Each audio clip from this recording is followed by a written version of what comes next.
अक्सर चोर चोरी की घटना को अंजाम देते समय घर वालों को जरूर नुकसान पहुंचाता है। कई बार तो चोर चोरी करते हुए सामने वाले की जान तक ले लेता है। मगर क्या आप एक ऐसे चोर को जानते हैं जिसने एक दो नहीं बल्कि 600 के आसपास चोरी की घटनाओं को अंजाम दिया, मगर उसने कभी भी एक इंसान को खरोच तक नहीं पहुंचाई। उसकी चोरी का एक उसूल था कि सस्ती चीजों को हाथ तक नहीं लगाता था।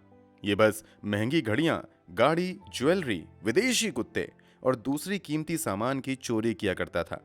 इसकी हर चोरी शहर के सबसे अमीर घर में होती थी। भारत के कई राज्यों के अलावा इसने कई दूसरे देशों में भी जाकर चोरी की।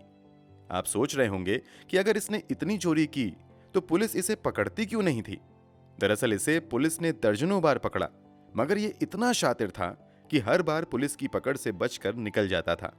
इस चोर ने देश दुनिया में इतनी लोकप्रियता पाई थी कि इसे मशहूर रियलिटी शो बिग बॉस तक में बुलाया गया था। हम यहाँ बंटी चोर की बात कर रहे हैं, वही चोर जिस पर बॉलीवुड की एक सुपरहिट फिल्म भी आई थी। तो आखिर ये बंटी चोर एक के बाद एक इतनी चोरी कैसे करता चला गया? उसने चोरी कब से शुरू की और कहां-कहां चोरी की? पुलिस की पकड़ से ये कैसे बचता चला गया और इसकी इतनी सफल चोरियों का राज क्या था? चलिए जानते हैं सब कुछ इस वीडियो में डिटेल से। जब आप बंटी चोर द्वारा 2023 में की गई एक चोरी और फ्यूचर प्लान के बारे में सुनेंगे तो हैरान रह जाएंगे। तो वीडियो में अंत तक जरूर बने रहिए। वीडियो में आगे बढ़ने से पहले जल्दी से क्राइम की कहानी चैनल को सब्सक्राइब कर बेल आइकन जरूर दबा लीजिए। तो चलिए अब कहानी शुरू करते हैं। दुनिया जिसे बंटी चोर के नाम से जानती है, उसका असल नाम देवेंद्र सिंह है। देवेंद्र सिंह का जन्म दिल्ली के विकासपुरी में रहने वाले एक परिवार में हुआ था। प्यार से इसे लोग बंटी बुलाने लगे थे। बाकी दूसरे बच्चों की तरह बंटी को भी स्कूल में पढ़ाई के लिए भेजा जाता था, मगर पढ़ाई लिखाई में बंटी का जरा भी मन नहीं लगता है। इसका नतीजा ये होता है कि वो आए दिन स्कूल में डांट सुनता रहता है और समय समय पर उसे मार भी लगती रहती है। इसके बावजूद वो सुधरने का नाम नहीं लेता है और किसी तरह एक क्लास से दूसरी क्लास में आगे बढ़ता रहता है।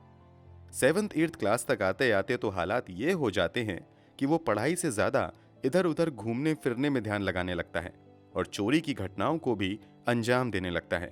रिपोर्ट के मुताबिक बंटी अपनी पहली चोरी 1989 में करता है। धीरे धीरे चोरी की लत ऐसी लगती है कि पढ़ाई बहुत ज्यादा पीछे छूट जाती है और 9वीं क्लास में बंटी फेल हो जाता है। फेल होने की वजह से बंटी के पिताजी बंटी को डांटते हैं। इससे नाराज होकर बंटी अपना घर छोड़कर 1993 में चला जाता है। घर छोड़ने के बाद वो कुछ दिन इधर उधर दिल्ली में भटकता है और गुजारा करने के लिए चोरी की घटनाओं को अंजाम देने लगता है। एक के बाद एक घरों में वो चोरी करता रहता है। बंटी ऐसा था कि अक्सर बड़े घरों में चोरी भी करता था, मगर पुलिस की पकड़ से बचने में भी कामयाब हो जाता था। 1993 में वो 100 से ज्यादा घर में चोरी कर लेता है, मगर पुलिस उसे पकड़ नहीं पाती है। हालांकि एक समय ऐसा आता है जब घर में चोरी करने के बाद नई दिल्ली डिस्ट्रिक्ट पुलिस 1993 में पहली बार देवेंद्र सिंह उर्फ बंटी चोर को गिरफ्तार कर लेती है। ऑन रिकॉर्ड्स ये बंटी चोर की पहली गिरफ्तारी थी। गिरफ्तारी के बाद उसे पुलिस थाने लाया जाता है, मगर वो इतना शातिर निकलता है कि पुलिस वालों के ध्यान को पहले भटकाता है और फिर सबकी नजरों से बचकर वहां से भाग निकलने में कामयाब हो जाता है। दिल्ली में इसकी चोरी पकड़ी गई थी और अब ये पुलिस की नजर में भी आ चुका था। इसलिए बंटी अब अपना अगला ठिकाना चेन्नई को बनाता है और वहां के बड़े घरों में जाकर चोरी करना शुरू कर देता है। ये अक्सर घरों से महंगी महंगी गाड़ियां, लग्जरियस घड़ियां और दूसरी कीमती सामान की चोरी करने लगता है। 1994 में चेन्नई में बंटी चोर का आतंक इतना ज्यादा बढ़ जाता है कि पुलिस की कई टीम इस एक चोर को पकड़ने के लिए लगाई जाती हैं और फाइनली उसे गिरफ्तार भी कर लिया जाता है। गिरफ्तारी के बाद बंटी को चेन्नई के ही एक जेल में डाल दिया जाता है, मगर यहां भी वो बच निकलने के रास्ते ढूंढने में लग जाता है और एक दिन जेल में बंद रहते हुए कथित तौर पर छिपकली को मारकर चुपके से निगल लेता है। इस कारण उसे बहुत ज्यादा उल्टियां होने लगती हैं। उल्टी होने की वजह से बंटी को तुरंत हॉस्पिटल में एडमिट करवाया जाता है। यहां उसकी हालत जैसे ही थोड़ी बेहतर होती है कि महज एक डिस्पोजेबल सिरिंज की नीडल की मदद से अपने हाथ की हथकड़ी खोल लेता है और पुलिस को चकमा देकर हॉस्पिटल से भाग निकलता है। हॉस्पिटल से छूटते ही अब वो भागकर चंडीगढ़ आ जाता है और यहां भी कई घरों में चोरी की घटनाओं को अंजाम देता है। चेन्नई के जेल से छूटे हुए अभी उसे 20 दिन ही हुए थे कि अब चंडीगढ़ में लगातार कई घरों में वो चोरी कर लेता है। इस कारण 1994 में ही चंडीगढ़ में पुलिस उसे गिरफ्तार कर लेती है। ये कितना शातिर था, इसका अंदाजा आप इस बात से लगा सकते हैं कि इससे पहले 2 बार उसकी गिरफ्तारी हुई और दोनों ही बार वो जेल से भागने में कामयाब हो गया था। तीसरी बार गिरफ्तार होने पर भी उसने कुछ तरकीब लगाई और जिस थाने की पुलिस ने बंटी को गिरफ्तार किया था, उसी थाने के इंस्पेक्टर की स्कूटी से बंटी वहां से भाग निकलने में कामयाब हो जाता है। इसके बाद तो वो ऐसे अंडरग्राउंड होता है कि पुलिस खाक छानती रहती है, मगर बंटी का कहीं भी अता पता नहीं चलता है। हालांकि इस दौरान अलग अलग राज्यों के बड़े बड़े शहरों में चोरी की घटनाएं होती रहती हैं। ये चोरी उसी स्टाइल में होती थी जिस स्टाइल में बंटी किया करता था। इससे पुलिस को यह पता चल रहा था कि बंटी अभी भी जीवित है और चोरी की घटनाओं को अंजाम दे रहा है। मगर पुलिस दिन रात की मेहनत के बावजूद बंटी को पकड़ने में नाकाम रहती है। बंटी पर चोरी के मामलों में दर्ज एफआईआर की संख्या बढ़ते हुए सैकड़ों में पहुंच जाती है, मगर बंटी पुलिस की पकड़ से दूर रहता है। 2002 में बंटी दिल्ली के एक बड़े बिजनेसमैन के साकेत वाले घर में चोरी करता है और यहां से वो कई कीमती सामान के साथ साथ बिजनेसमैन की पत्नी और बेटी की फ्रेम की हुई तस्वीर भी चुरा कर ले जाता है। इस चुराई गई फोटो फ्रेम को वो अपने उस घर में लटका लेता है जहां वो रहता था। आसपास के लोगों को शक ना हो इसलिए वो लोगों को बताता है कि फोटो में दिख रही लड़की और महिला उसकी बेटी और पत्नी है। इस फोटो के सहारे वो मयूर विहार के एक अपार्टमेंट में रहता है और चोरी की घटनाओं को अंजाम देता रहता है। मगर 2002 में पुलिस एक बार फिर से इसे पकड़ लेती है। कुछ समय तक ये जेल में रहता है, मगर बेल मिलते ही बाहर आ जाता है। यहां से छूटने के बाद वो अपना अगला ठिकाना केरल को बनाता है। यहां भी वो बड़े बड़े बिजनेसमैन के यहां चोरी करना शुरू कर देता है। 2007 में वो तिरुवनंतपुरम के एक बड़े एनआरआई बिजनेसमैन के घर में चोरी करके उसकी लग्जरी कार समेत महंगी घड़ी और घर से कई कीमती सामान चुरा लेता है। ये बहुत बड़ी चोरी थी, इसलिए पुलिस वाले पूरी मेहनत करके बंटी चोर को गिरफ्तार भी कर लेते हैं। मगर ये इतना शातिर था कि 2007 में भी ये केरल पुलिस को चकमा देकर उसकी पकड़ से भाग निकलता है। मतलब ऐसा था कि पुलिस के लिए जितना मुश्किल बंटी को पकड़ना होता था, बंटी के लिए उतना ही आसान पुलिस की पकड़ से बच निकलना था। केरल से छूटने के बाद बंटी मुंबई आ जाता है। यहां भी वो कई घर में चोरी करता है, मगर पुलिस की पकड़ से बच निकलने में कामयाब हो जाता है। हालांकि एक दिन जब वो चोरी की कार से कहीं जा रहा होता है तो 2 पुलिस वालों की नजर उस पर पड़ती है, तो वो बंटी को पहचान लेते हैं और बंटी को पकड़कर थाने ले जाने लगते हैं। थाने जाने के क्रम में वो पुलिस वाले से खुद ही कार ड्राइव करने की रिक्वेस्ट करता है। दोनों पुलिस वाले उसकी बात मान लेते हैं। कुछ देर ठीक ढंग से कार चलाने के बाद एक सुनसान इलाके में वो कार की एक तार निकाल देता है, जिससे कार बंद हो जाती है। उसके बाद वो काफी देर तक कार चालू करने की नाटक करता रहता है, मगर कार स्टार्ट नहीं होती है। वो अपने साथ मौजूद दोनों पुलिस वालों को भी कहता है कि अगर तुम चाहो तो कार को स्टार्ट करके देखो। वो दोनों भी ट्राई करते हैं, मगर कार स्टार्ट नहीं होती है। फिर बंटी उन दोनों पुलिस वालों से कहता है कि तुम दोनों पीछे से कार में धक्का मारो, शायद कार स्टार्ट हो जाए। बंटी के कहने पर दोनों पुलिस वाले उतरकर कार के पीछे चले जाते हैं। इधर चुपके से बंटी कार के अंदर का तार भी लगा देता है और जैसे ही दोनों पुलिस वाले कार को धक्का लगाते हैं, बंटी कार स्टार्ट करके फुर्र हो जाता है। हालांकि कुछ समय बाद ही 2007 में ही एक बार फिर से उसे एक 5 स्टार होटल से गिरफ्तार कर लिया जाता है। बंटी की खासियत यह थी कि इसने अब तक चोरी करके करोड़ों रुपए कमा लिए थे। वो इन पैसों का इस्तेमाल बस अपने महंगे महंगे शौक पूरे करने के लिए करता था। महंगी गाड़ियों का शौक तो वो बड़े बड़े घरों में चोरी करके पूरा कर लेता था, जबकि घड़ी वो चुरा ही लेता था। बस वो उन पैसों से महंगे महंगे 5 स्टार होटल में रुका करता था। कहा जाता है कि उसने 1993 के बाद से 2007 तक का समय देश दुनिया के अलग अलग देशों में 5 स्टार होटल में रुकते हुए ही बिताया। उसने कभी कोई अपना घर नहीं लिया, क्योंकि उसका मानना था कि जब कभी पुलिस उसे पकड़ेगी तो उसके द्वारा खरीदी गई संपत्ति कोर्ट द्वारा जब्त ही कर ली जाएगी। बंटी की एक और खासियत ये थी कि वो महंगी गाड़ियों को चुराकर बेचता नहीं था, बल्कि कुछ दिनों तक उसे इस्तेमाल करता था, और जब अगले घर में चोरी करने जाता था तो उसी चुराई गई महंगी कार से जाता था। फिर उस चोरी वाले कार को उसी घर में छोड़कर उस घर में मौजूद दूसरी कार लेकर निकल जाता था। ऐसा उसने एक दो बार नहीं बल्कि सैकड़ों बार किया। 2007 तक बंटी द्वारा की गई चोरी की संख्या 500 से 550 पहुंच चुकी थी। इस दौरान उसने करोड़ों रुपए के घड़ी, मोबाइल, लैपटॉप, ज्वेलरी और गाड़ियां चुराई थीं। कमाल की बात तो यह थी कि वो चुराए गए इन सभी सामान को बेचता नहीं था, बल्कि कई बार वो इन सामानों के बदले कोई दूसरा महंगा सामान खरीद लिया करता था। जैसे जब वो दुकान में जाता था तो खरीदारी करने के बाद नाटक करता था कि उसका पर्स गिर गया है, मगर उसके पास ये महंगा मोबाइल है, तो सामान के बदले वो दुकानदार को मोबाइल दे दिया करता था। इसी तरह वो ज्वेलरी और महंगी घड़ी से भी अपने शौक पूरे करता था। कई बार तो वो होटल में भी पेमेंट के बाद लाखों की चुराई गई घड़ी, मोबाइल, लैपटॉप इत्यादि दे दिया करता था। 2007 में ही बंटी मुंबई पुलिस को तो चकमा देकर भाग गया था, मगर फाइनली दिल्ली पुलिस उसे गिरफ्तार कर लेती है और इस बार उसके खिलाफ पुख्ता सबूत जुटाए जाते हैं। इस कारण उसे 3 साल की सजा सुनाई जाती है। अब तक बंटी का इतना ज्यादा नाम हो चुका था कि उस पर एक बॉलीवुड फिल्म भी बनने की शुरुआत हो जाती है। फिल्म के डायरेक्टर बंटी को ही फिल्म में लेने का मन बनाते हैं, मगर बंटी जेल में बंद होता है। इसलिए अभय देओल को लेकर ओए लकी लकी ओए नाम की फिल्म बनाई जाती है। इस फिल्म में बंटी चोर की ही कहानी को दिखाया गया था। फिल्म कामयाब रहती है।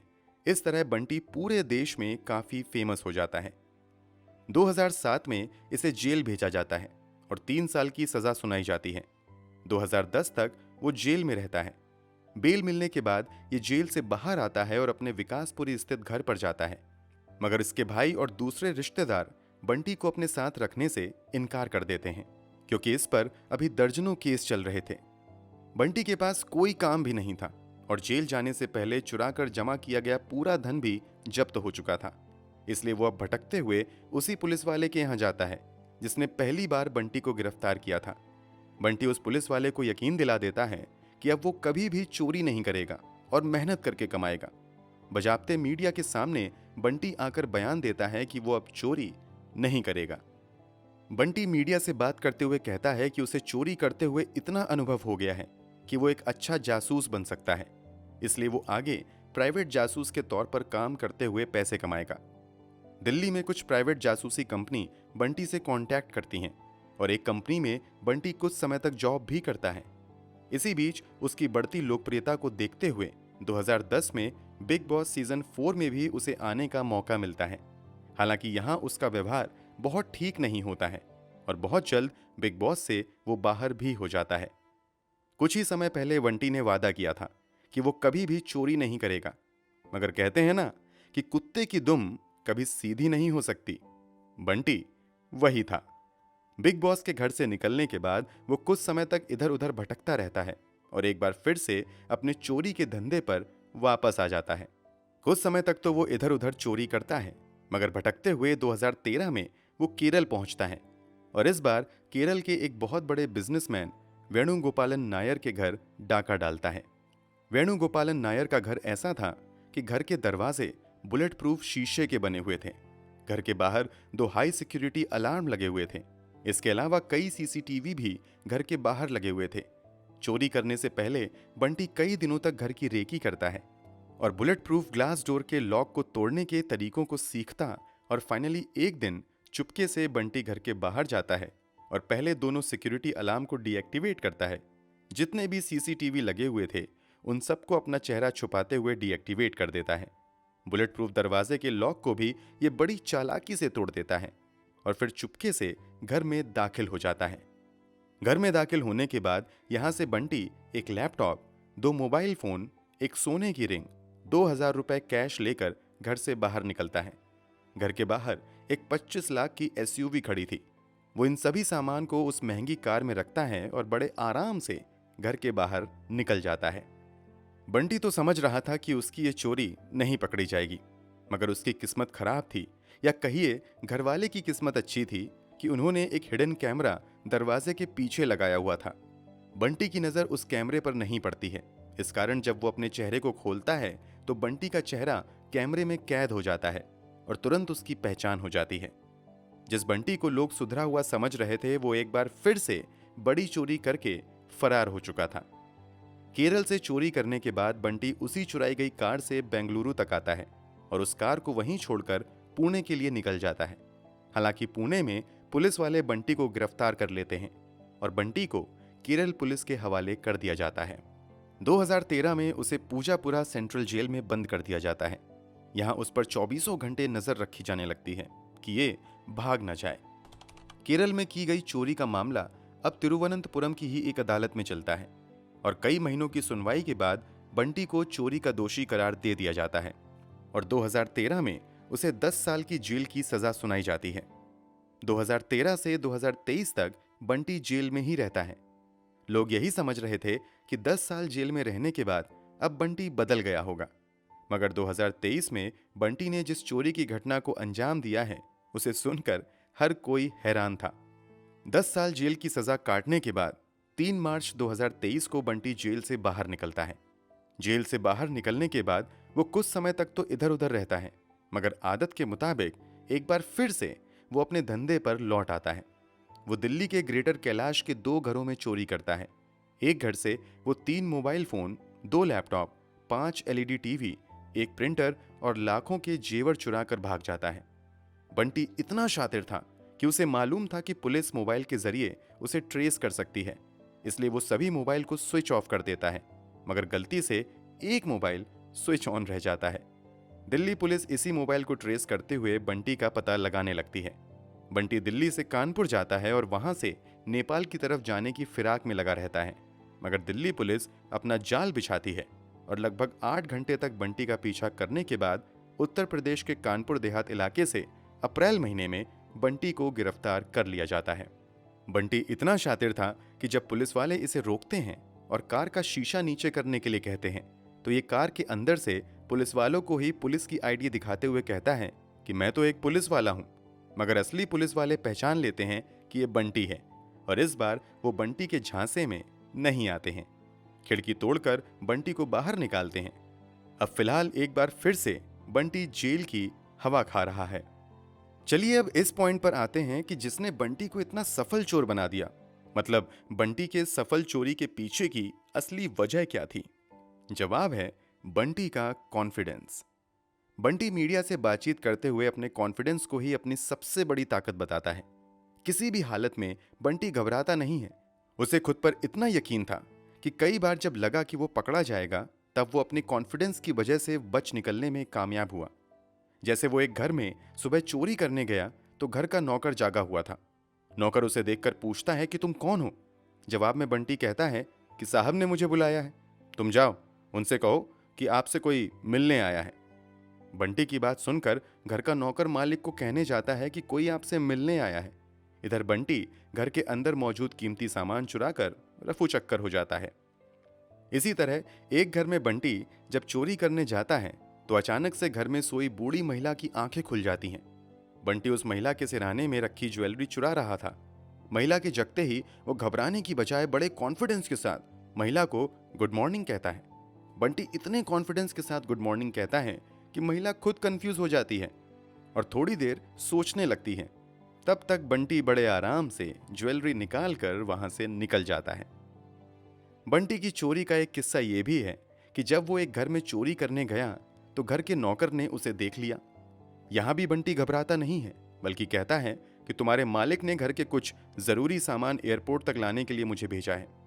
इतना सुनते ही घर का नौकर बंटी के साथ मिलकर बंटी द्वारा दिए गए ऑर्डर के मुताबिक सामान बंटी की गाड़ी में डाल देता है और बंटी उस सभी सामान को बड़े ही आराम से वहां से लेकर निकल जाता है। बंटी को इलेक्ट्रॉनिक डिवाइसेस जैसे लैपटॉप, मोबाइल, म्यूजिक सिस्टम इत्यादि भी बहुत ज्यादा पसंद था। एक घर में जब बंटी चोरी करने के लिए जाता है तो वहां उसे एक महंगा म्यूजिक सिस्टम दिखाई देता है।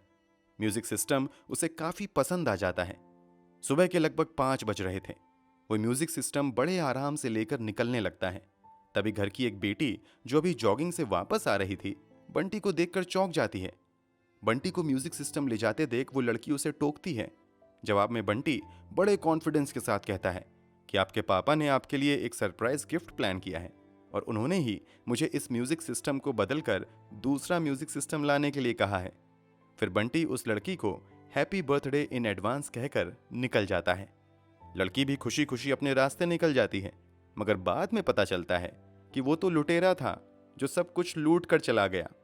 बंटी अपनी कामयाबी का एक और राज बताता है कि चोरी कभी भी दो लोगों के साथ नहीं की जाती है।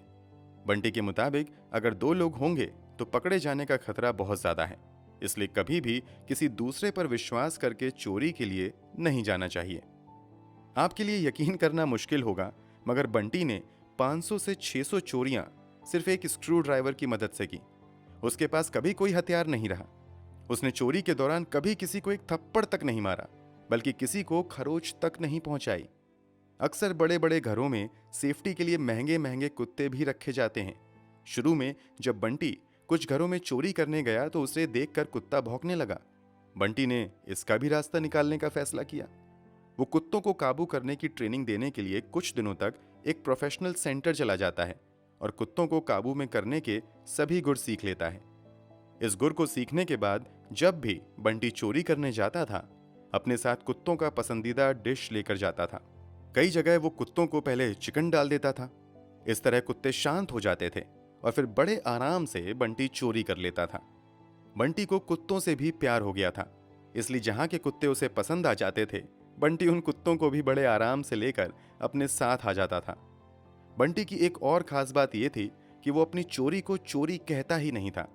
उसके लिए हर चोरी एक केस होता था।